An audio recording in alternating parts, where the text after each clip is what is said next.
hal-hal yang detail-detail kayak gitu wasit juga harus tegas gitu. Pemain lokal Black Steel itu lebih bagus daripada pemain asing yang sekarang. Gue pengen pakai bahasa Melayu. Jadi gini Pak Ci. Harimau Melaya. Dua tiga. Kalau kita dari 3 gol dia kemarin, itu banyaknya kan yang deflect sebenarnya. Iya, Deflect dan juga mantul. Iya.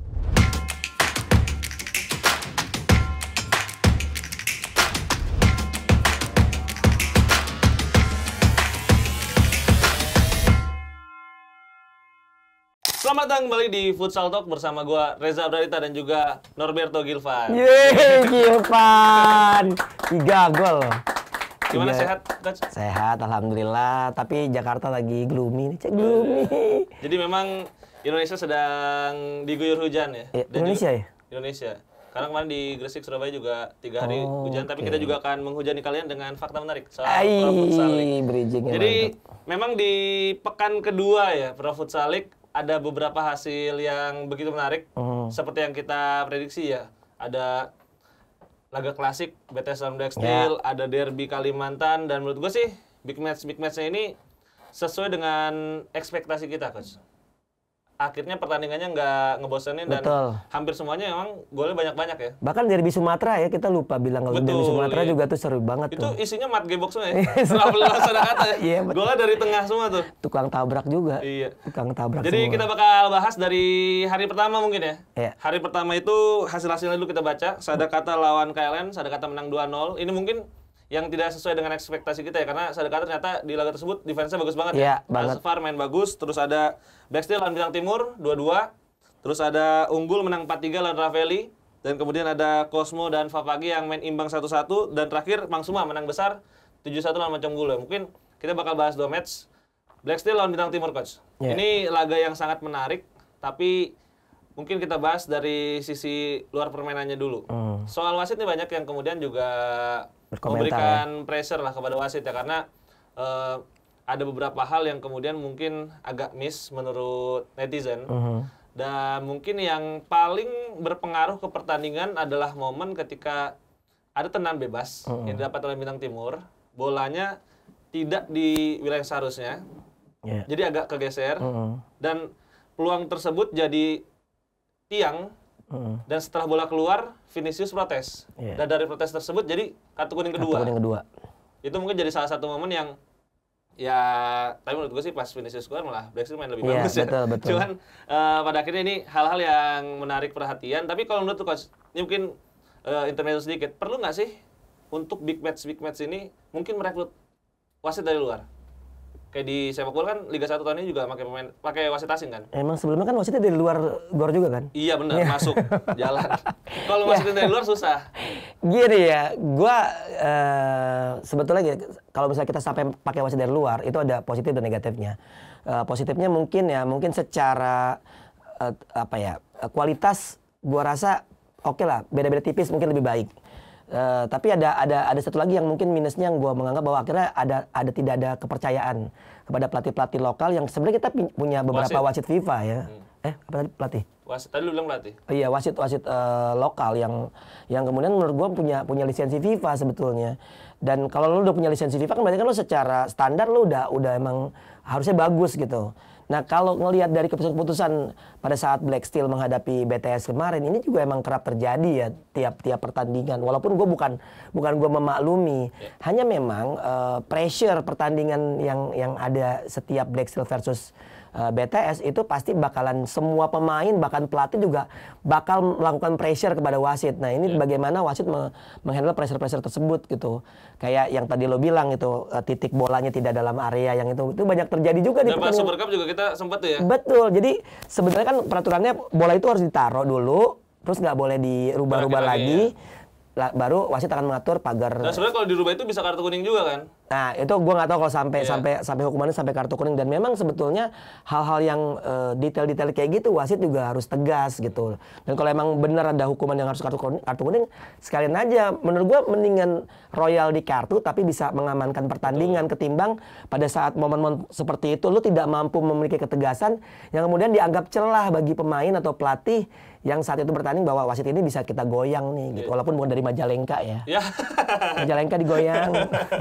Tapi itu juga hal yang menarik ya. Jadi sebenarnya gesture dari wasit bagaimana pembawaan di pertandingan itu juga menurut gua malah 80%-nya mungkin pembawaan dan gesturnya itu ya, 20%-nya baru keputusannya karena bagaimana membuat pelatih, pemain segan di lapangan. Terus juga kemarin tuh ada momen ada benturan kaki naik ke kepala. Tapi setelah itu wasit pelanggaran, tapi responsnya tuh kayak nyantai, senyum. Padahal menurut gua kayak harus memastikan dulu apakah pemainnya bisa melanjutkan pertandingan, apakah memang harus memanggil medis secepat mungkin, kan itu hal-hal kecil yang juga memang harus bisa dikuasai di lapangan ya oleh wasit ya. Menarik yang lo bilang gestur. Gue beberapa kali, gue bukannya body shaming atau apapun, tapi kalau lo secara appearance-nya gitu loh, wasit itu, lo harus bisa terlihat tegasnya itu nggak cuma bicara pada saat lo memimpin di pertandingan, tapi bagaimana lo berinteraksi dengan si tim yang sedang bertanding atau di luar atau gimana. Lo nggak boleh membuka celah bahwasanya lo bisa bisa seenaknya mereka nyantai-nyantai aja dengan personal lo gitu. Itu yang gue lihat. Juga postur juga beberapa tahun lalu lah ya, itu ada agak overweight, sedangkan dengan kecepatan futsal sekarang yang kayaknya lo nggak bisa kalau nggak, bahkan mungkin ya wasit lebih capek menurut gue. Menurut gue wasit lebih capek. Kalau pemain 3 menit 4 menit ganti ya. Iya, wasit tuh nggak ganti gitu. Ya, jadi memang itu yang nanti bakal terus kita tunggu ya, apakah kemudian akan ada improve atau enggak. Ya harapannya pasti ada improve lah. Dan memang harapannya sih memang ini kan sekarang semua lebih terbuka nih, federasi lebih terbuka, timnas jauh lebih terbuka. Harapannya juga tentunya kan wasit bisa lebih terbuka ya, input dari siapapun itu, karena lagi-lagi nggak perlu lah ngedengerin siapa yang ngomong gitu ya, kita yang ngomong apa siapa yang ngomong gitu, yang penting kan inputnya kalau bisa bikin lebih baik ya, harapannya seperti itu ya. Iya, maksudnya federasi yang sekarang tuh udah sangat-sangat menerima masukan. Jangan sampai elemen-elemen yang di dalamnya itu tebel kuping gitu loh. Tidak mau mendengarkan, ya buat kita ya kita selalu, ini kan kayak kontrol sosial juga ya, kayak kontrol bagaimana semua elemen yang sedang ada di dunia futsal di Indonesia khususnya bisa kalau lo ada masalah tuh bisa diomongin tuh di sana gitu segala macam. Dan itu dibahas juga, dan tentu ada komentar-komentar dari netizen yang lebih pedes mereka sebetulnya daripada kita. Kita lebih santun, tapi di satu sisi kita juga mengharapkan semua elemen tuh berbenah. Kasihan kalau misalnya ada tim yang memang katakanlah udah TC 3 bulan sebelum kompetisi sampai ke luar negeri, keluar miliaran, terus kalau misalnya cuma kalah gara-gara faktor non teknis, tentu kan mereka juga kan pasti akan kecewa dengan dan kalau misalnya bos-bos itu udah kecewa ya mereka bisa aja pergi dari futsal, dan itu akan sangat merugikan buat futsal tersendiri. Takut jadi bola liar juga ke depannya ya. Betul. Bahas pertandingan nih coach. Black Steel lawan Bintang Timur. Gilvan debut. Langsung cetak gol, kita lihat finishingnya luar biasa di gol pertama dari Bintang Timur Surabaya. Tapi kita juga lagi-lagi melihat Black Steel tetaplah Black Steel ya. Mereka walaupun misalnya ditinggal Evan, sempat ditinggal Al-Bagir 2 tahun lalu, tapi pada akhirnya mereka terus punya bakat yang luar biasa ya. Daniel golin kan? Chris Daniel golin. Yemo ya, Chris Daniel Yemo. Ya. Gini aja, gue punya beberapa kesempatan untuk ada di Papua Barat, lalu di Ternate, lalu ada di NTT yang Indonesia Timur lah. Kita bicara bakat yang mereka miliki itu nggak habis, itu pertama. Tapi ada satu, mereka cuma butuh pelatih hebat yang mereka pernah mendapatkan di diri Hami, lalu sekarang ada sempat juga kemarin Cema. Tapi Cema gue ngelihatnya mungkin agak sedikit berbeda ya sama Hami, karena pendekatannya pasti lebih personal Hami. Tapi kalau sekarang Sergio Lacerda, kita tahu track recordnya pelatih senior Brazil, asal Brazil ini, ya itu dia, Papua tuh tanah Papua yang penuh bakat. Itu cuma butuh bagaimana pelatih hebat yang kemudian punya dikasih waktu untuk menciptakan tim yang seperti sekarang. Bahkan gue ngeliat komentar-komentar dan ini gue amini bahwasanya pemain lokal Black Steel itu lebih bagus daripada pemain asing yang sekarang. Ini gue berkaca dari beberapa pertandingan dari Super Cup, bahkan kesempatan-kesempatan yang kemudian diberikan kepada pemain-pemain lokal. Yang nongol Najib bahkan gue punya kesempatan kerjasama di Halus, dan saat itu gue menyeleksi Muhammad Najib dari 1000-an lebih pemain-pemain amatir, yang kemudian ada 2 pemain saat itu lolos ke Halus, Aditya Kakek dan Muhammad Najib, dan dia debutnya bukan di tim Papua gitu. Lo anak Papua, debutnya bukan di tim Papua, dia debutnya di Halus FC. Dan gue ngeliat banyak yang kayak Najib sebetulnya, dan mungkin pemain asing yang sekarang itu beberapa kali kita sempat bahas di Super Cup juga.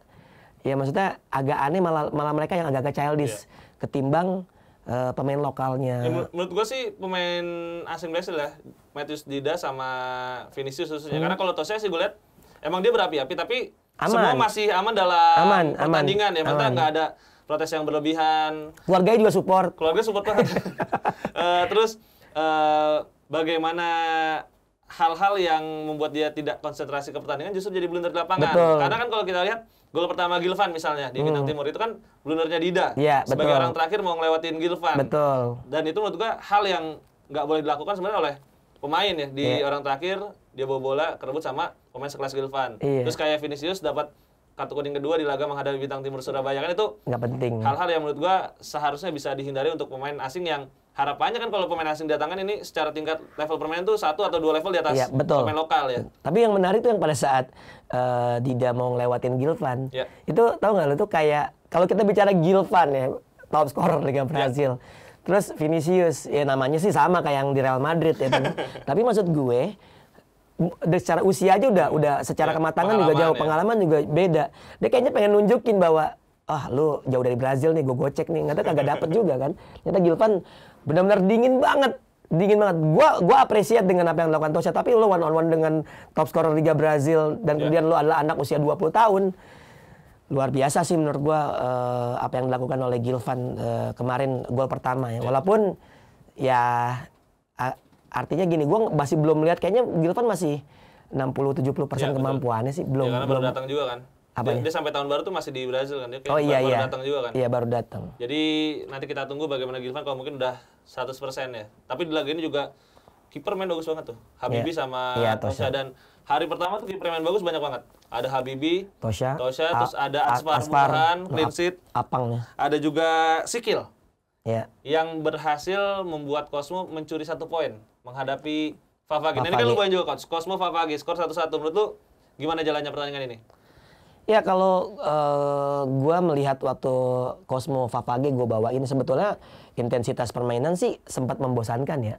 Gua ngerasa kayak hati-hati banget gitu kedua. Wajar karena itu kan big match. Tapi melihat kemudian ada gol yang tercipta tapi langsung dibalas segala macam, dan babak kedua kan nggak ada gol. Betul. Babak kedua nggak ada gol, dan gua melihatnya cuma seru as a tactical aja gitu. Nggak ada friksi-friksi yang kemudian menurut gue ya seharusnya ada bumbu-bumbu kayak lo BTS lawan. Tapi yang benar Cosmo sama Favage tuh belum tercipta kompetisi atau kompetitif yang kuat gitu. Jadi gue ngebawainnya bahkan agak-agak ngantuk di awal karena emang begadang kan gitu. Jadi gue melihatnya ya so far untuk sebuah tontonan ini bagus. Banyak taktikal yang buat ada. Buat pembelajaran bagus, tapi buat gue ada PR besar dari Cosmo, yaitu pemain asingnya Seiya. Gue belum melihat kontribusi besar, bahkan gue menganggap bahwa menurun dari Super Cup sekalipun gitu. PR besar karena juga belum mencetak gol sama sekali. Kalau Favage mungkin gue melihat ada sosok Di Maria yang memang pekan ini ya itu luar biasa. Bahkan kontribusinya lebih baik ketimbang Evan maupun Diego Rodriguez sama sekalipun. Dan memang Favage hanya dapat 1 poin di hari pertama, tapi di hari kedua mereka berhasil mendapatkan kemenangan di Derby Kalimantan. Jadi mungkin kita bacain dulu hasil di hari keduanya. Ada Bintang Timur yang ditahan Kuda Laut Nusantara dengan skor 2-2. Terus ada Black Steel yang menang 4-1 menghadapi Moncong Bulo. Favage menang 5-1 lawan Pangsuma. Kemudian Unggul menang 4-3 lawan Cosmo, dan Rafaeli menang 4-3 lawan Sadakata. Mungkin ini yang bakal lebih banyak kita bahas ya, hari keduanya. Dari yang tadi Derby Kalimantan ya. Jadi mungkin laga puncaknya lah di hari kedua. Favage berhasil menang dengan skor 5-1 menghadapi Pangsuma, dan kalau kita lihat laga tersebut lagi-lagi banyak masalah yang dihadapi oleh Pangsuma, khususnya setelah gol kedua mereka dianulir. Dari yang tadinya kan harusnya unggul 2-1 kan, tapi kemudian dianulir dan kemudian mereka kehilangan fokus dan justru kalah dengan skor 5-1, coach. Ya, gua ngelihat gini, masih tergantung Felipe, masih tergantung bagaimana pemain asingnya dari Pangsuma ini. Tanpa mengurangi rasa hormat gua dengan pemain-pemain lokal yang ada, tapi gua melihat Mungkin yang agak sedikit banyak kontribusi ada di Romi Humandri.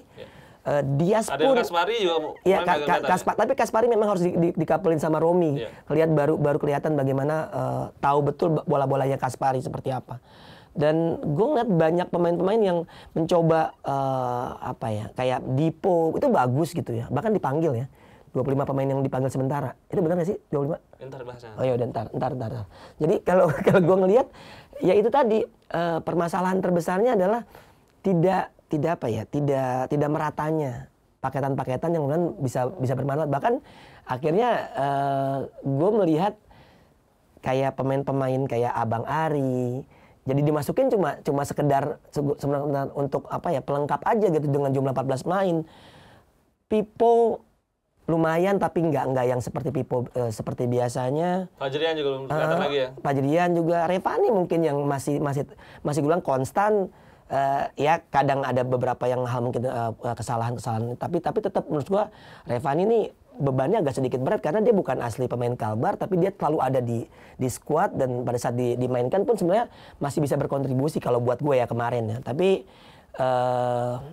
menurut gua kenapa Favage bisa menang banyak karena Pangsumanya nggak perform.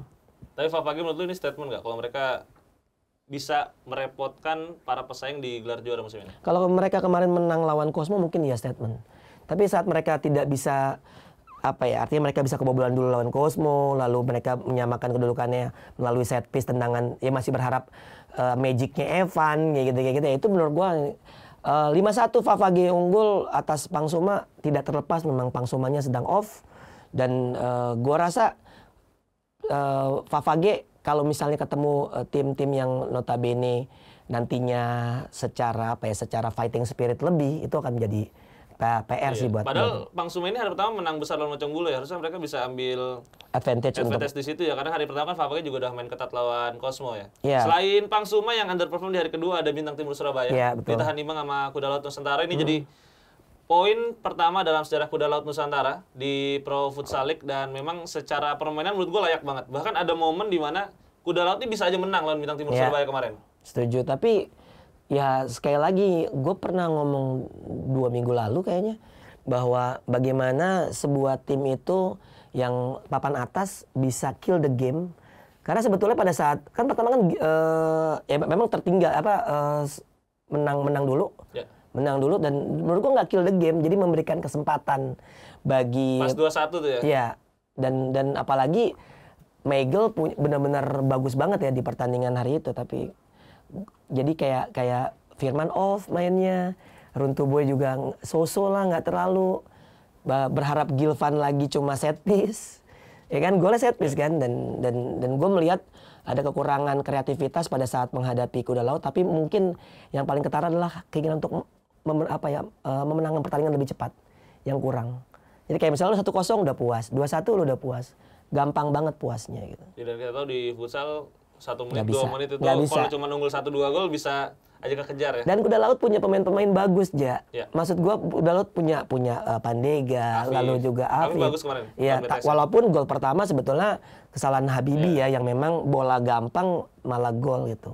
Itu sih menurut gua yang menjadi catatan dan gua dengar press con-nya juga ya siapa Diego Rios yang mengatakan bahwa ya lo harus bisa bermain dengan siapapun lo harus memiliki standar yang sama. Nah itu juga apresiasi ya buat Pro Futsal League. Sekarang kita bisa dengar pre-match dan juga post-match conference. Jadi ada sudut pandang yang berbeda lah dari pelatih dan juga pemain ya. Tapi gue kecewa sama Kusma ini, press con-nya pakai bahasa Inggris. Gue pengen pakai bahasa Melayu. Jadi gini Pak Ci. Harimau Melaya. 2, 3, 4. Gue pengennya tuh Kusma ini juga pakai bahasa Melayu. Jardit kalau ada pantunnya gitu. Terus ada yang translate juga gitu. Kan seru. Tapi kalau soal catatan tadi lu bilang ada juga tim yang menang dengan catatan di pekan kedua ini yaitu Unggul. Jadi Unggul ini menarik banget coach. Mereka 4 laga 4 kali menang. Tapi 3 diantaranya selalu dari unggul jauh bisa disamakan dengan skor 3-3. Tapi selalu mereka bisa menemukan gol keempatnya di penghujung pertandingan. Jadi kemarin juga di hari Minggu itu kembali menang dengan skor 4-3 lawan Cosmo. Dan itu mereka sempat unggul 3-0 lebih dulu. tapi kemudian sempat sama 3-3 ya, Israr dan Dewa 2 gol. Sampai akhirnya di ujung pertandingan ada gol dari Andres Di untuk mengamankan kemenangan. Iya, gue bawain ya pertandingan ini. Jujur aja gue kan Cosmo nggak ada ruan. Ya. Nggak ada ruan, berasa banget. Betul. Berasa banget. Dan itu memaksa Coach Baba memainkan Revi lebih banyak menit bermainnya. Revian, pemain muda asal Cosmo yang tahun lalu pemain U20. Aldi Wanjaya sedikit banget mainnya. Guntur bahkan nggak main sama sekali gitu. Dan dia hanya bisa merotasi Robi, lalu juga Aji. Nggak banyak lah pemain yang dirotasinya. Artinya kemungkinan cuma 8 pemain dan pemainnya akhirnya bahkan Yamani sama Andrew itu menit bermainnya nggak banyak. Jadi gue melihatnya memang Cosmo ini kedalaman skuadnya menjadi PR. Oke, mereka bisa mengejar, tapi kalau misalnya lo lihat itu sebetulnya momentum set piece. Ya. Ya. 2 kali tendangan bebas. 2 kali tendangan bebas. Lagi tendangan jarak jauh Isra. Betul. Dan gue melihatnya PR besar bagi Cosmo kalau kita bicara beruntung lah Cosmo kalau sila hitungannya masih babak 8 besar yang akan masuk ke playoff. Tapi kalau lo nggak di posisi bagus lo akan ketemu tim-tim yang sangat kuat tentunya. Nah itu yang gue pikir kalau secara permainan Cosmo masih banyak PR yang harus dibenahi Coach Baba. Terutama mungkin kalau misalnya masih lama mungkin, tapi kalau misalnya bisa nambah pemain, ya mereka harus punya pemain yang kemudian bisa memaksimalkan di putaran kedua nanti. Nah kalau unggul, kan tadi udah gue bahas juga masalah kill the game ya. Yeah. Sebenarnya 3-0 itu pun harusnya udah agak nyaman ya. Betul, tapi yang kesalahan unggul adalah memberikan kesempatan bagi Cosmo, terutama setelah gol Israr. Yeah. Maksud gue lu pada saat gol Israr, lu nggak boleh lagi memberikan gol berikutnya. Iya, gitu. Bahkan dengan situasi set piece, Angga Ariansa sebetulnya main bagus ya sebelum 3 gol itu. Betul. Bagus banget gitu. Cuma gue menyayangkan mentally defense, mentally rebound beberapa kan golnya Dewa yang kedua, pertama tuh itu kan dari rebound kan gitu. Kemudian yang di gol ketiga ada pagar yang bergeser juga dan deflect juga itu dan deflect juga dan menurut gue ya memang akan sangat sulit. Tapi ya the magic of Momo ya. Momo bisa datang, iya. Unggul menang ya. Nah masalahnya tuh kamera ke Momo mulu. Dan Momo pindah dari lagi duduk nih sama cewek-cewek cantik. Sampai terakhir diri ya. Pindah ke sini, pindah main handphone. Handphonenya 16 Pro Max. Nggak usah. 1 tera. Tapi casingnya kayaknya 200.000. Bukan Castify itu, bukan Castify. Kagak bercanda. Mas Reja bercanda, Mas Reja. Dan gue menganggap bahwa unggul yang justru ya unggul yang di mungkin di fase babak babak penyisian ya bisa dibilang ya, sebelum playoff. Babak liga mungkin bisa ada di 3 besar, tapi yang gue khawatirkan adalah momentum playoff karena itu butuh mental. Karena lagi-lagi dari 3-0 ke 3-3 itu kan dari yang tadi lu bisa hidup dengan tenang, lu nyari masalah sendiri gitu. Betul. Dan itu kan berulang ya di match pertama mereka ya. Di pekan pertama dan di 2 pertandingan di seri Malang. Lawan Halus ya kalau nggak salah. Iya benar, lawan Halus, lawan Rafael yang melawan Cosmo ya. Artinya kan mereka selalu membuat lawan punya kesempatan untuk balik dan itu sesuatu yang menurut gua harus bisa dicermati ya. Karena artinya mereka juga perlu menyiapkan paketan-paketan yang mungkin lebih defensif. Paketan-paketan yang mungkin ini bisa mempertahankan keunggulan. Mereka harus punya cari cara lah. Karena kalau lawan nanti yang lebih berat lagi ya kayak BTS, lawan Black Steel, lawan Pangsum, lawan Favori bisa aja mereka nanti dihukum kalau melakukan hal tersebut. Bukan hanya nanti diimbangi, bahkan bisa aja nanti berbalik keadaan ya. Itu dia. Tapi gue tertarik dengan bagaimana kinerjanya Vicky. Ya benar-benar all out ya. Terus Well Pereira, Soso kemarin tapi ada kejadian agak kurang begitu sportif di penghujung laga sampai Denny Handoyo juga emosional. Karena emang pada saat situasi itu kan udah menang 2-0 kalau nggak salah. Half time ya? Iya, pas half time. Jadi ya menurut gua unggul ini lagi apa ya? Lagi bulan madu hitungannya.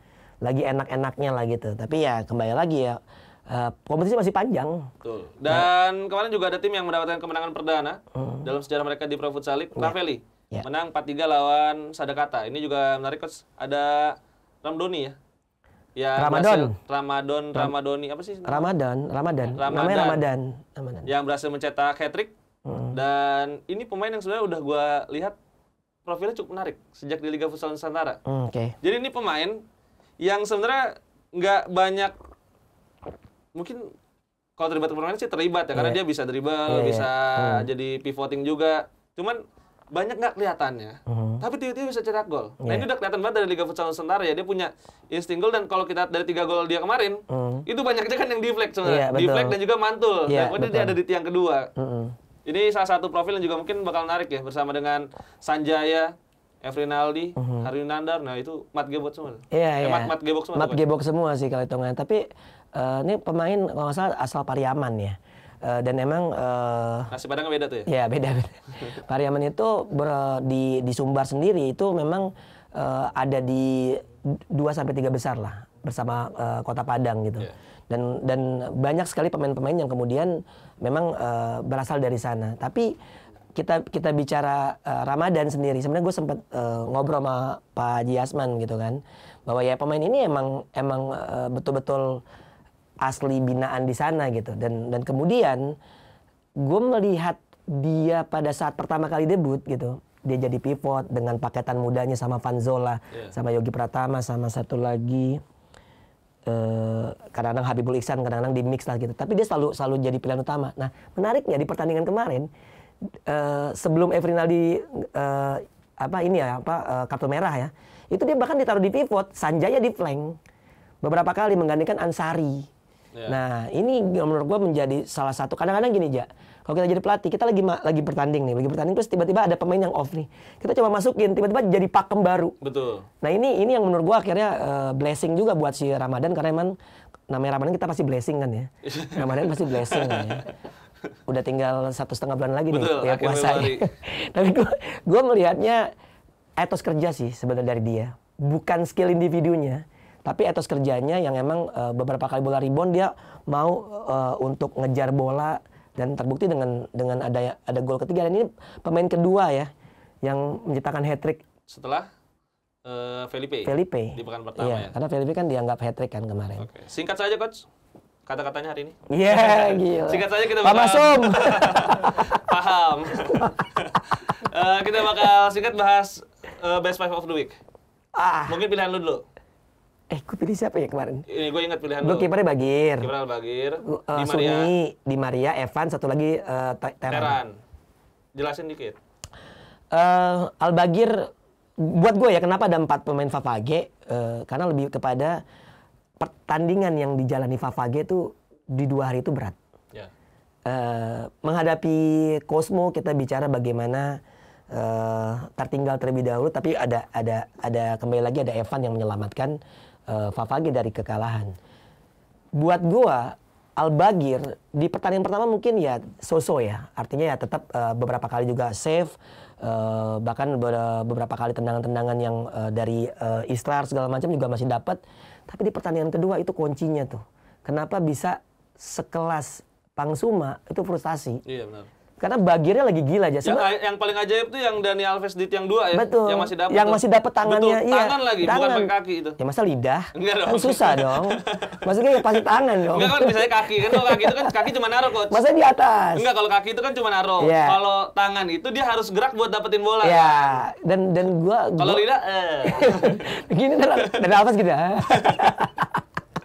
Agak males ya. Ngebayangin agak males. Tapi gue salut gitu. Maksud gue mungkin ya dari peluang yang dimiliki Pangsuma itu bisa aja pertandingan berakhir imbang. Kalau kita bicara nggak performa Al-Bagir saat itu di pertandingan hari Minggu kemarin. Dan itu kenapa gue taruh dia bukan Tosya. Mohon maaf keluarganya Tosya.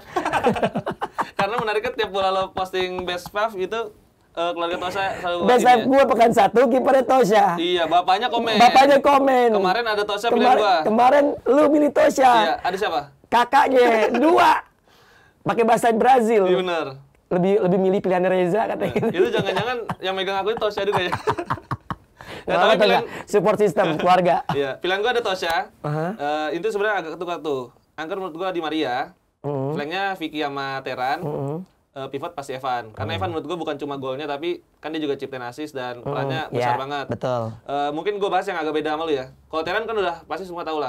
Gimana dia bisa terutilize tahun ini dengan hadirnya Well Pereira. Karena menurut gue kalau ada Oscar di depan itu, syuting-syuting jarak-jaraknya Teran juga nggak mungkin keluar. Karena pasti tujuannya kan bakal passing ke pivot kan. Betul.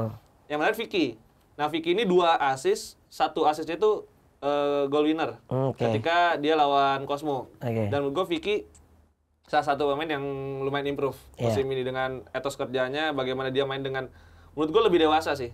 Jadi dia sekarang nggak cuma gocek ya, tapi tahu kapan harus ngelepas bola. Betul, nggak cuma lari aja. Betul, tahu kapan harus menempatkan bola, off the ball movement-nya jadi makin bagus, dan itu menurut gue yang improve. Kalau Tosya ya poinnya ya karena dia ada keluarganya. Karena lawan Bintang Timur sih. Itu lawan Bintang Timur juga kan ada yang dia double save yang ketiak dua tuh menurut gue juga one of the best save. Tapi kalau soal Vicky yang kemudian jauh lebih, tadi lo bilang apa? Improve. Nggak berkembang. Berpengalaman. Ya itu kan karena emang setiap tahun kita nambah usia kan. Iya sih kalau gitu. Jadi wajar. Tapi gue setuju dengan apa yang lo bilang. Kemunculan Vicky di awal tuh ya kecepatan aja, ngacir aja gitu. Tapi sekarang tuh bahkan assist-nya yang terakhir ke Andres itu pinter tuh. Karena itu cutback yang sangat penting. Ya, dan itu dia tadi bahasan soal pekan kedua yang lumayan panjang karena laga-laga juga menarik. Seru. Next kita bakal beralih ke pekan ketiga yang bakal berlangsung di Gor Babus Salam, Kalimantan Selatan dengan tuan rumahnya adalah Favage. Kita bahas dikit Coach. Boleh. Pekan pertama ada Tiga Raja versus Ravelli, kemudian ada Unggul lawan Pangsuma, ini juga big match. Ada Favage lawan Sadakata, Moncong Bulu lawan Bintang Timur, dan Kuda Laut lawan Halus. Ya mungkin menurut yang paling menarik mana Coach? Ya menurut gue sih Unggul lawan Pangsuma sih harusnya. Tapi gue tuh suka yang pertandingan pertama, yang kedua, yang terakhir juga ya gitu. Memang kalau secara 6 teratas Unggul dan Pangsuma yang paling enak dibahas secara teknis begitu ya. Tapi lo harus melihat gini. Banyak juga pertandingan-pertandingan yang seru kayak kemarin Ravelli Sadakata, tapi memang luput dari pantauan orang-orang yang mungkin menganggap bahwa ya udah futsal Indonesia cuma 6 teratas saja gitu. Padahal Tiga Raja sama Ravelli ini bisa jadi menentukan siapa yang akan ada di papan bawah banget gitu. Banget ya, pakai banget gitu. Karena gue ngeliatnya Ravelli kemarin menang lawan Sadakata aja. Itu setelah Sadakata justru unggul lawan Kuda Laut, ini bakal rame ya. Bisa saling mengalahkan gitu. Dan Tiga Raja juga nggak bisa dipandang sebelah mata. Mereka libur kemarin. Mereka mendapatkan waktu untuk persiapan lebih. Mereka udah ngelihat bagaimana Ravelli main, dan yang terlebih penting lagi nggak ada Efrinaldi di kubu Ravelli karena harus menjalani akumulasi kartu, dan itu kan tentu menjadi keuntungan bagi Tiga Raja gitu. Dan unggulan Pangsuma juga menarik karena Unggul jadi tim yang belum terkalahkan sejauh ini. Pasti semua tim juga termotivasi lawan mereka. Pangsuma bakal nyari hasil positif karena mereka kemarin mendapatkan kekalahan ya. Dan kalau misal kalah lagi ya pressure-nya bakal makin besar buat Bang Kocoy. Singkat kita bakal prediksi Coach hasil ya. Kemarin ternyata banyak yang sukses kita prediksi dengan akurat ya. Bukan cuma hasilnya tapi skornya benar-benar akurat. Tiga Raja lawan Ravelli. 2-3 untuk Ravelli. Kalau Ravelli skornya banyak terus ya. 4-2 gue Ravelli menang. Unggul lawan Pangsuma. 3-3. Gue 2-2 imbang. Favage lawan Sadakata, ini tuan rumah. 4-1 Sadakata, Favage. Kalau gua mungkin ini banyak gol, 5-1. Moncong Bulu lawan Bintang Timur Surabaya. Ini juga lumayan sulit ditebak nih. 1-3 Bintang Timur. Nah, Moncong Bulu ini kecenderungannya kalau nggak ngejutin, dia kalahnya gede. Iya, dia tuh menang, pokoknya all in dia. menang kalah. Naga cacing deh. Iya, jadi kalau misalnya kita main CM tuh ya, Championship Manager, langsung gungho dia. Gungho langsung. Anjing gungho. Udah lama tuh. 5-1 lagi deh gue, Bintang Timur Surabaya. Gue berapa tadi? 3-1. Kuda Laut lawan Halus. Ini juga susah ditebak nih Coach. Ini susah. Kuda Laut. 1 sama. Gue 3-2 Kuda Laut kayaknya. Next di hari kedua di Gor Babus Salam Kalimantan Selatan ada pertandingan Tiga Raja lawan Pangsuma, diikuti Sadakata melawan Unggul, Ravelli lawan Bintang Timur, Favage lawan Halus, Kuda Laut lawan Moncong Bulu. Gantian lo duluan. Nah ini kita langsung prediksi aja kali ya.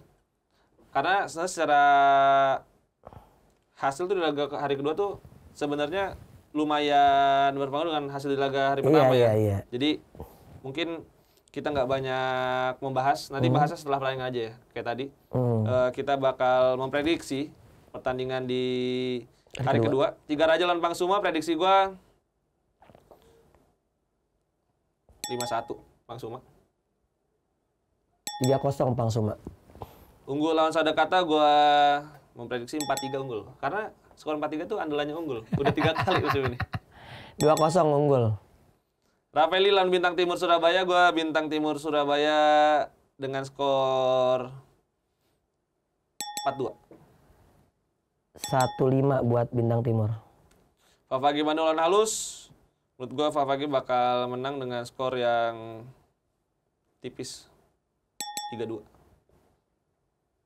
Gua 4-1 untuk Favage. Dan terakhir Kuda Laut Nusantara lawan Moncong Bulo Futsal. Wah, ini susah ini. Bener. Tapi karena Moncong Bulo tuh abis lawan Cosmo juga kalah terus ya abis itu ya. Tapi Kuda Laut sih ini gue. 2-1. Gua prediksi imbang 3-3. Iya, banyak yang cedera Moncong Bulo. Iya. Terutama Fufung, berat banget. Iya benar. Nggak ada Fufung. Maulana Yusuf ya kemana? Iya, dan itu juga cedera juga, gantian sama Fufung, makanya gue bingung, jangan-jangan Gilang lagi yang gitu. Dan itu dia soal Pro Futsal League. Mungkin kita ada beberapa hal dikit yang juga bakal kita bahas. Betul. Yang pertama Timnas Futsal Putri mungkin kan udah dibahas di episode sebelumnya. Jadi yang ingin mendengarkan previewnya bisa ke episode sebelumnya. Di situ lumayan banyak kita bahas soal calon-calon lawan dari Timnas Indonesia, tapi kita ingin mengingatkan ya kepada supporter mungkin untuk datang ke Gor Amang Rogo Yogyakarta. Yuk, datang yuk. Tiketnya itu mulai 20.000. Bisa dibeli secara online. Oke. Oh, Gor Babu Salam juga tiket udah keluar ya? Udah keluar. 75.000 satu hari, 100.000 2 hari. Untuk pelajar ada diskon, tapi untuk online kabarnya 1.000 tiket sudah sold out. Wow. Jadi mungkin tinggal bisa dibeli offline. Tapi untuk yang di Gor Amang Rogo ini masih bisa nih. Pertandingan antara Indonesia menghadapi Republik Kirgistan, India, dan juga Hong Kong China. Rabu ini kan? Besok hari Rabu. Lo komentator? Enggak. Gua enggak ngambil. Lo berangkat ya? Enggak, istirahat aja. Kalau kerja terus kita. Bukannya berangkat? Berangkat kan? Rabu malam kan baru berangkat. Oh iya. Oke. Jadi Luis Estrella juga sudah muncul statementnya. Cukup optimis. Kalau lu optimis, Coach? Ya, gue malah menunggu sebetulnya pertandingan ini berlangsung ya. Gue pengen lihat racikan Estrella. Gue bicara optimis atau tidak optimisnya, gue melakukan support aja gitu. Dalam arti kata, gue berharap ada perbaikan terutama dari segi permainan. Yang kemudian kita bisa, baru setelah itu kita bisa bicara statement bahwasanya gue yakin tim ini bisa ada di Piala Dunia. Ya, itu harapan kita ya. Dan berikutnya juga yang bakal kita sedikit bahas, ini menarik banget. Four Nation World Series. Ini sudah resmi diumumkan oleh Federasi. Yang dimana akan berlangsung di Jakarta. Di Jakarta. Nah, ini kita tunggu Jakartanya di mana ya? Apakah di Gor Pasar Minggu kan kita nggak tahu. Jangan dong, jangan. Pasar Minggu nanti naik KRL semua. Jangan. Tapi gue berharap sih Indonesia Arena ya. Iya. Walaupun ya. Kalau bisa di Istora ya juga nggak apa-apa sih. Ya Istora juga. Tapi kan waktu kualifikasi yang sebelumnya kita gagal kan banyak catatan kalau Istora itu harus dibenahi dari segi beberapa aspek. Ya tapi. Kalau Indonesia Arena mah udah aman. Dan kayaknya ada Indonesia Master juga ya kayaknya akhir tahun ini bulu tangkis. Bulu tangkis. Akhir bulan ini. Jadi nanti kita akan tunggu gornya di mana. Tapi beredar nih. Daftar 25 nama yang panggil. Mungkin gue cerita dikit Coach soal ini. Boleh. Jadi sebenarnya ini belum pemanggilan resmi. Oke. Tapi ada komunikasi secara resmi antara pelatih timnas ke pelatih klub. Oke. Jadi sebenarnya nama-nama ini masih bisa berubah banget. Apalagi kan nanti juga melihat performa dan kondisi para pemain ketika di pekan ketiga Gor Babu Salam. Takutnya kita dipanggil ya. Hah? Kita dipanggil. Kenapa? Kata Hector, Don gitu. Enggak, jadi nanti kalau misal ini masih bisa berubah ya pada akhirnya jangan kaget gitu. Cuman kalau dari nama-nama awal yang kita kantongi memang ada nama-nama baru. Seperti Angga di posisi kiper. Ada Dipo di posisi pivot. Kalau Yogi Saputra tuh kan udah dipanggil kan? Yogi Saputra tuh udah sempat dipanggil tapi sekarang dipanggil lagi. Dan ada Najib di posisi flank. Kemudian Armia juga di posisi pivot. Ini lu ngeliatnya gimana Coach, mungkin tipis? Ya ini emang pemain-pemain yang mencuri perhatian. Armia sih yang agak menarik ya. Karena gue melihatnya memang diunggul beberapa kali juga menjadi Andreas Budi, apa sih namanya, kaplannya Andreas Budi lah, maksudnya penggantinya lah. Andreas Dwi kan Mas Budi kali maksudnya. Andreas Dwi Mas Budi ya, Mas Budi. Nah, Andreas Dwi sendiri nggak masuk. Nggak dipanggil. Nah itu yang menarik, malah Armia kan yang menjadi ini. Padahal gue merasa Andreas pun masih oke lah gitu. Ya tapi kalau gue lihat sih emang Hector pengen manggil lebih banyak pemain aja. Jadi lebih banyak pemain yang merasakan training center, lebih banyak pemain yang bisa dia lihat. Bukan hanya kan kalau di lapangan itu dia cuma melihat skill, tapi Hector mungkin ingin melihat secara attitude nih pemain gimana ketika latihan, dan itu bakal jadi poin berikutnya ya. Nah, gua prediksi ada beberapa yang tembus nih pemain-pemain ini nih. Ya, dan lagi pula kan itu nanti ada 3 pertandingan kan, lawan Jepang, lawan Arab, lawan Argentina. Jadi mungkin aja lawan Argentina tim inti, lawan Jepang tim inti, mungkin beberapa bisa debut lawan Arab Saudi kan. Betul. Jadi itu yang nanti bakal kita tunggu, dan kita juga masih menunggu nanti pengumuman resminya. Lo siapa yang dari nama-nama ini yang muka-muka baru yang menurut lo bisa? Menurut gua Armia dan Najib. Gue Najib sih. Iya. Gue Najib. Kalau Armia mungkin ya oke, tapi saingannya lumayan ya. Kalau Dipo yang paling susah saingannya soalnya.